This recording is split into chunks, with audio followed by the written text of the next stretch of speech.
And now one of my personal favorite segments of the show, Diamond, where you and I get to talk and rap a little bit about one aspect of Ultimate Hoops.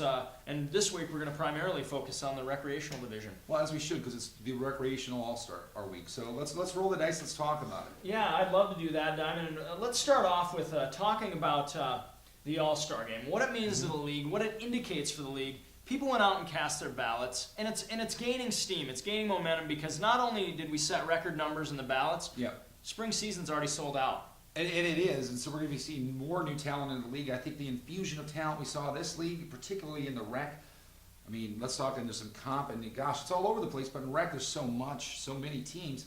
We're seeing a lot of players step up, a lot of new faces who, it used to be the Wenzel and the Balls and the Hennessy's, but now it's like, we've got a lot of talent. They're coming from everywhere, and really, that's because this particular week, you talk about the influx of talent, and this particular week is replete with great moments in Ultimate Hoops history. And you were there for a couple, so let's talk about those. Yeah, and one of the most pivotal moments in Ultimate Hoops this season, or of any season for that matter, was the Justin Lawrence buzzer beater. Incredible. I'm telling you, Diamond, I was there courtside. I saw it with my own two eyes. Unbelievable inbound pass by McInthune. And Lawrence catches it, done deal. And, it just has to be a pivotal moment because now the Sonics are going to take all that momentum and they're going to ride it into the playoffs. Well, and they did ride momentum. And speaking of momentum, losing momentum, 2 minutes before that very play, Big Ben Croat, the anchor to the Bulls, down with an ankle injury, and I don't think he's coming back. It sounds pretty bad. Yeah, it sounds like it's about the size of a grapefruit. I haven't seen the latest. It hasn't been out on the wire, but I'm sure it will. I'll tell you what, I've had an ankle injury. Actually, it's this ankle, and you can't force it back. If the Bulls want to continue in the spring and the summer, which they will, they're one of the most storied rec franchises there are. Yep. Big Ben's got to take his time getting back. He can't rush it and force it and just put a brace on there, expect to go out and be effective. He's going to take a step back.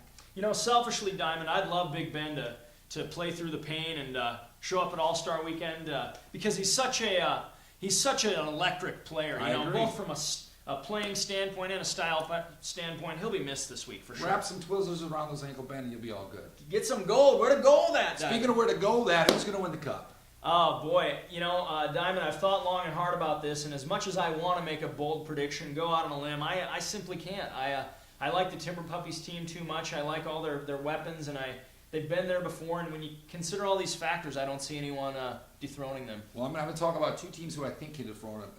I'm going to go strong to say they will dethrone them. First and foremost, the Sonics. Just hitting stride.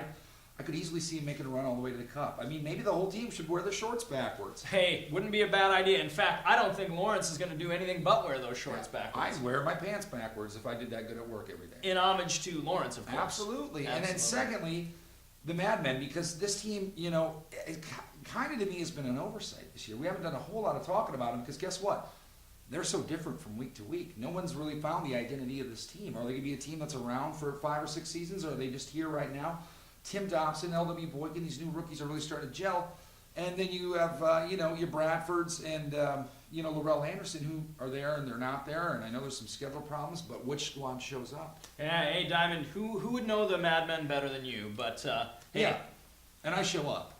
But that's the point being is that the whole team can show up and they get cohesive. I think they could do some damage. Hey, that's why we watch the games and that's why we play the games. But I'm gonna agree with you that I think they can give them a run. But if I was a betting man, which I'm not, I'd have to say the Timber Puppies. Hey, let's agree then. Let's agree.